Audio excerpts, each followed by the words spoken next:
let's jump in. Our topic today is on relationships, and more importantly, building relationships. Am I holding this? Building relationships and nurturing relationships. And what we're covering today in the training session is just a few key areas for you to think about throughout the week. As a leader, your role is actually within relationships. How are you building relationships and how are you nurturing relationships? And it actually doesn't matter whether those are with investors, brokers, with your kids, with your family members, with your friends, with your community, with business partners, collaborators. Relationships are relationships. Without relationships, no matter how much, despite what you might think, you cannot move anything forward. That's just the nature of the world we might live in. Now, we do have better and better systems in place, so we need less and less people, but the quality of the people that are around you are incredibly important, especially on the business side and on the personal side. And your relationships determine the quality of your day-to-day life. Think about the days where you've had a horrible day. I would bet at least 8 out of 10 times it's related to a relationship in your life, if not more. It affects the quality of your life. It affects your motivation. You're moving forward. I would bet, especially actually for all of you, that a lot of your motivation comes from your family, friends, community, people you want to support. It's not just your own. A lot of people think, oh, I need to be motivated. Well, who are you serving? Who are you supporting? You will notice that a lot of your motivation will come from, of course, some of your motivation will come from the things that you personally want to do for yourself, but a lot of it as a human being comes from that. Your ability to do business comes from your network. That's why we say your network is your net worth. Why? Because you're probably one connection away to creating a lot of business. It's like if you've served enough people and supported them, they will happily connect you with other people in your life. And that's actually how I've been able to maintain a business, a couple of businesses for the past 10 years. It's primarily through my network. It hasn't been because I have a lot of social media reach or anything like that. Actually, very little. But I've been able to maintain my life and business because of that. So why else is relationship important? Relationship is important because, well, your lives will be pretty dull without relationships. I'm not saying you should have a lot of relationships. Everybody's different in there. Some people need a lot of people around them. Some people need less. Some people need a couple of friends. Some people need 10 friends. But have a network of people that you can call on, whether it be friends, family, relatives, business partners, life partners, whatever your orientation of life is. So relationships are incredibly important. So how do you build it and nurture it? And there are some common themes, it doesn't matter personal or business, that you can take with you from here and actually apply it. And I want to kind of dispel some of the myths around it. And the first one is around long-term versus short-term. And this is very important. So how should you approach a relationship? So a lot of times, especially in the investing and business world, you might go to network. Like you go to a networking event and you go there and you're taught to just network and find people who will support you and find people that you can support, find out their strong points, their superpowers. Like this is kind of the advice that's given. I think it's a little bit narrow-minded and there's value in that kind of advice, but I look at relationships as a long-term process. Why? Because think about every relationship that you have in your life. From your kids to family members to friends, they all require quite a bit of energy and nurturing. And actually, if you have good quality relationships, they require a lot of trust building, nurturing, connecting. Even your own kids, like if I don't spend a little bit of time with them, after a while, I can see them disconnecting a little bit from me. Like it doesn't mean that they don't love me, it's just that they feel disconnected. They don't know how to operate. If I'm disconnected a little bit from a family member or from a friend, I know that there's a bit of a difference. That doesn't mean they don't love me or trust me, or I don't love them or trust them, but because the nurturing has not been in place, it affects the quality of the relationship and it affects how we interact. That nurturing process, even in business, is the same thing. And we'll talk about it at the end when the two of the important points will be at the end of this training around how can you align with the right relationships and how can you create a system around the nurturing? And that system is going to be the most important part. I'll go into that in a bit. But a lot of, for example, investors will jump into a partnership with somebody without doing enough due diligence, without understanding whether they align with them or not. And I'll talk a little bit about why that's important and how you can think about alignment and how you can think about working together. And I'll speak to even my own clients. Like I met Gezu, I met Yunus. If I didn't think that these would be long-term relationships, I probably wouldn't have even offered I wouldn't have even offered my programs. I wouldn't have them in my network anyway. Because I saw it as a long-term part of my network. It is a business relationship, but I still see value in them as human being, and I see value in our relationship. There's a transaction in there. And so a lot of people, when they jump into relationships for a short-term profit and gain, that's where things break down, because they haven't done enough due diligence to see how long would this relationship be good for me, and am I just doing this for this one thing and then I'm going to move forward. The flaw in that thinking is that you just spent a lot of time and energy and thinking and emotions on somebody who you might not even see later in about 6 months or 1 year. Of course, none of us can predict how long we will be in a relationship with somebody, but at least my initial frame is that if I am not going to be in a relationship with somebody for at least a decade, I don't even entertain the idea. If I see that we are not aligned, I'll recommend them to somebody else or some other services, resources, or whatever on the business end, and move forward. Same thing with my personal life, like especially friends and people in my circle. Like if I see that we're not aligned, I'll just not spend so much time in that and energy in that space. Now, family is a little bit different for a lot of people. So it might be that you need to decide who are going to be the people who are positive and supportive and connected with you, and nurture those a little bit more. And the people that you don't feel aligned with, maybe that can be reduced. The exposure to them can be reduced. A lot of times we can't disconnect from family. Sometimes we can. I've made those decisions. They're one of the hardest ones, but think long term. And don't just think about the effects of that relationship on you. Think about the effects of that on your kids, on your family, because whatever affects you, it affects everybody else, on your business partners, on other people in your network. I recently ran into a friend of a friend, and actually, as soon as I ran into that friend of a friend, I didn't know him, I knew exactly where his negative qualities came from. A lot of the negative qualities, it was a direct influence from that friend. And I'm going to say that to him directly. Like, he might not have even noticed how he picked up his thoughts. I'm like, it sounds like either you guys built the thought process together or it directly comes from that person. And I'm not going to tell him to not be friends. I'm like, are you paying attention to how this affects you, your family, and everybody else? And I didn't want to be around this friend of his. And doesn't mean that that friend is not a good person or anything. It just means that I saw the negative effects very clearly, and I was like, no, this, like it was. I automatically moved back because the person was incredibly negative, very self-defeating thoughts, very negative approach to people, network, and all sorts of stuff. I'm like, no, that's not the kind of person I want to be around. But this friend of mine who I connect with, he's somebody very positive, but sometimes some negative aspects of him come out. And I could never point out until I met this other friend of his. But now it's my role. I'll talk about why that's important in the next few topics. Why it's my role to challenge him, but I'll talk about that in a little bit. There's this other thing, transactional versus real.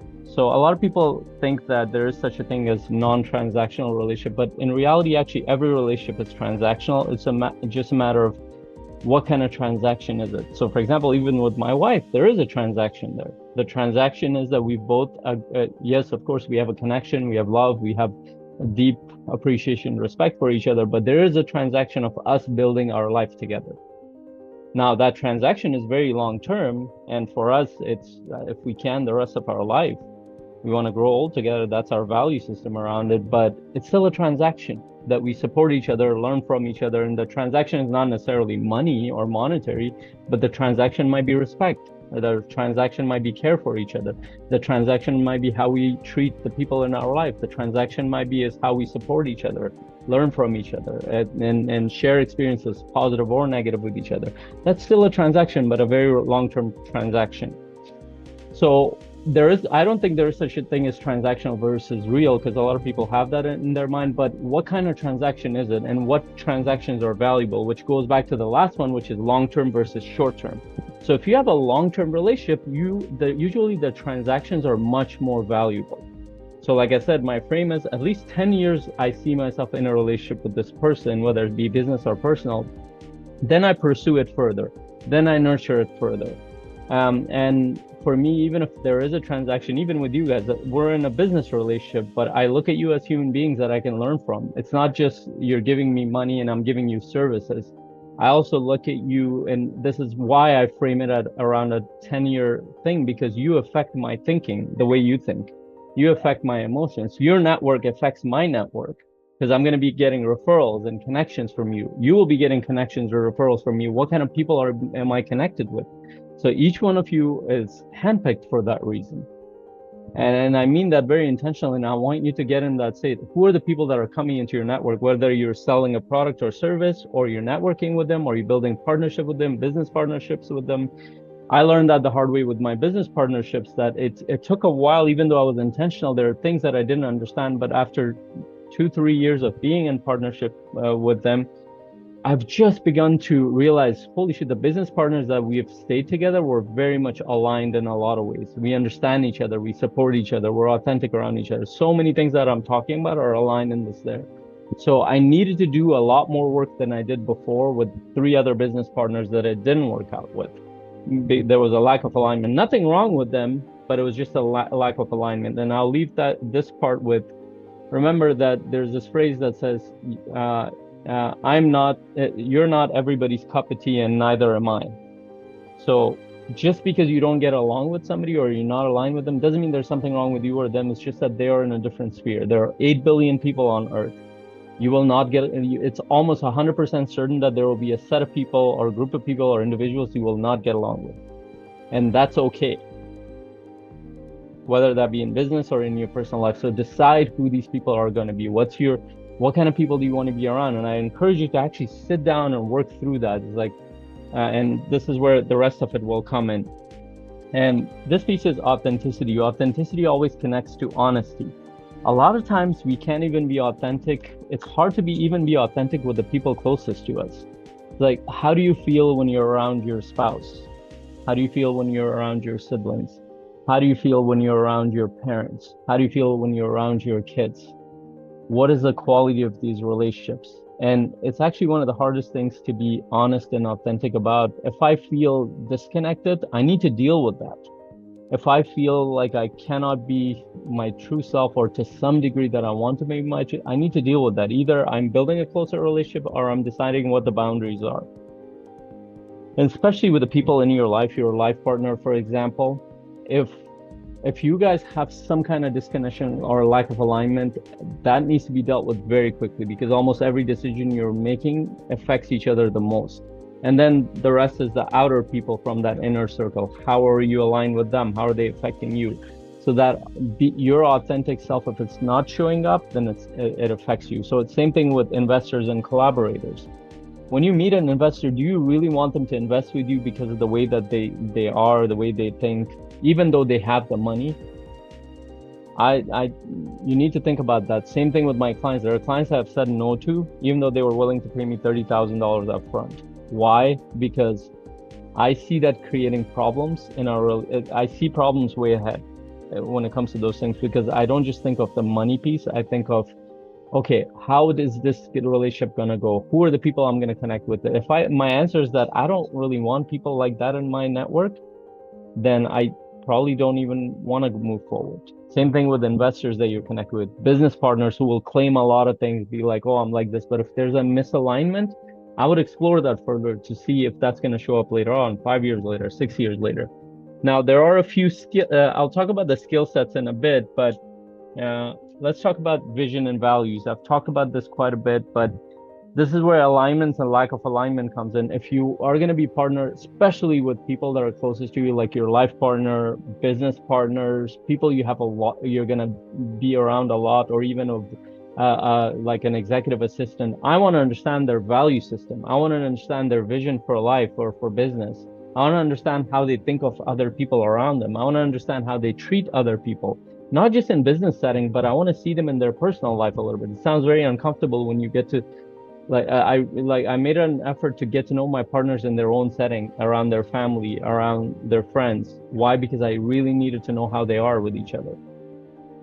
I really needed to know how this business partner treats other people. I spend time with them personally. And the more I spent time with them, the more I got to know, oh, okay, do I want to continue this relationship forward?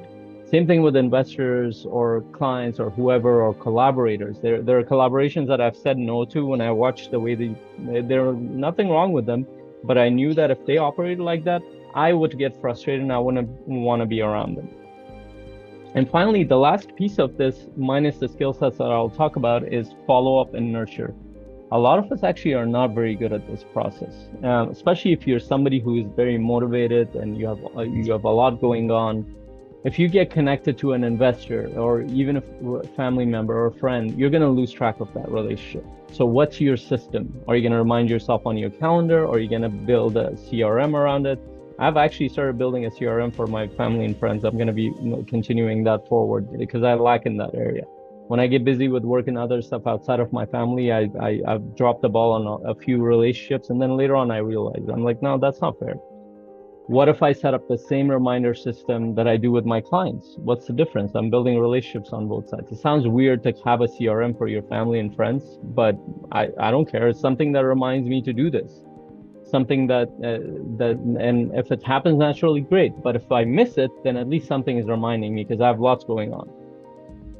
I think people appreciate when you follow up. This is why even in business, they say the money is in the follow-up. Why? Because people appreciate when you follow up and support them and nurture them and moving them forward. So what's your system?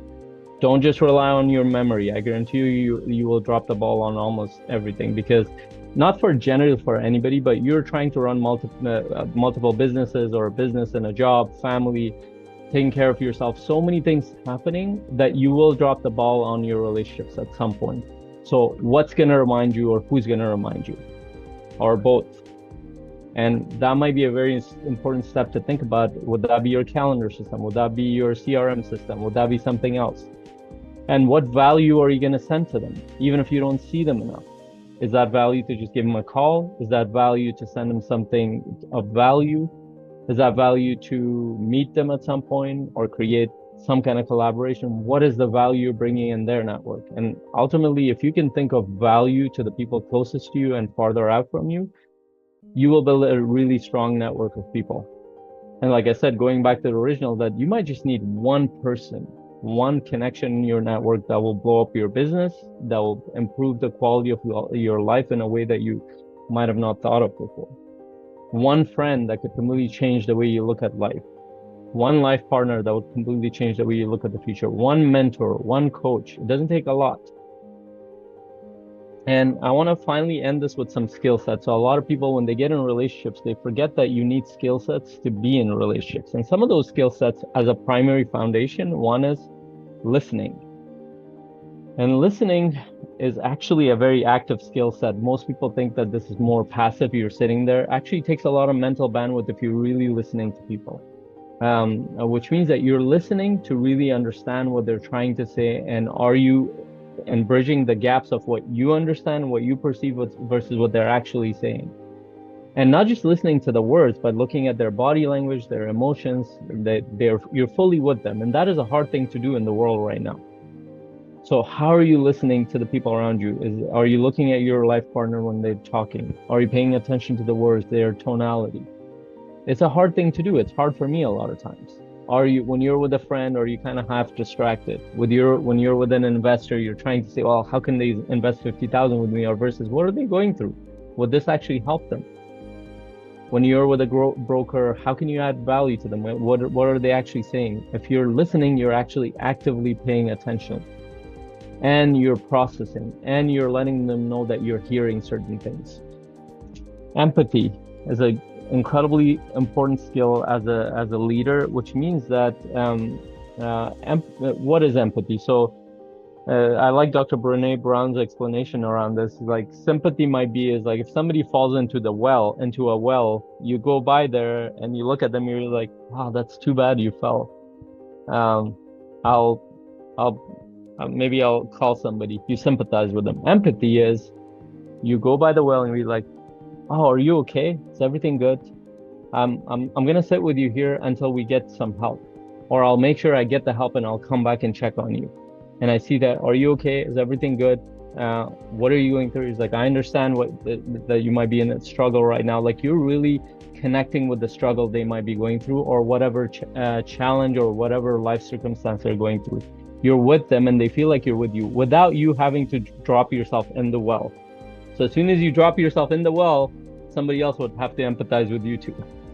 So that's a metaphorical thing. A lot of people think that empathy is about sacrificing yourself. It's not. Actually, making sure that you're there for them while taking care of yourself. Think of it as a father or as a leader in your life. If you don't take care of yourself, you won't be able to take care of your family. But if you can empathize to a certain degree, figure out what they're going through, what their struggles are, what they're trying to do, whether it be your kids, wife or whoever, or your business partners. A lot of times people don't connect the human things in their businesses. They will work with a team member and they will push them and challenge them, but they forget that these are human beings that are going through real problems in their life. And they might not be, it doesn't mean that you fix all those problems, but do they feel supported and heard and understood by you? Because when people feel that, they will go above and beyond, because they look at you as a source of support for them, and they want to, there's this reciprocity that comes in naturally. And finally, challenge. This is the part that a lot of people miss. They will be empathetic, they'll listen, but they won't know how to challenge. I talked about the story of my friend, whose friend I met. My challenge might be is, hey, is this person really serving you? I know that you've been friends for a while, but I can see that these are the things that are coming out of it. It's up to you what you want to do, but this is what I notice. And I notice every time you're on the negative spectrum and you're hopeless, or you're thinking like nothing is going to come out of something, it's related to a thought process that I saw the same exact, either you've given them or he's given you, or you're both. But knowing you, I don't think you're like that. So I'm kind of challenging him, not by telling him to be or not, but challenging him. Same thing with a like a team member who wasn't doing very well with sales. And I was like, okay, here's a system that I've created. What would help you for your sales to improve? What support do you need? It's a question, but there's also a challenge embedded into it, that we need to make this work. What do you need? Or a business partner who's not pulling their weight. How can you challenge him? Or a life partner who is not understanding your path. What would that look like? Let's figure out our stuff. If we're not connecting, if we're not moving forward, really facing it. That challenge is probably one of the most important pieces of your skill set to be a leader. If you cannot challenge, you could be empathetic, but you will suffer and other people around you suffer. It's not just about you meeting your needs, but more than likely, if this person is not operating well as a business partner or a life partner, it's affecting your kids, your other business partners, or your business or customers. Somebody's being affected here.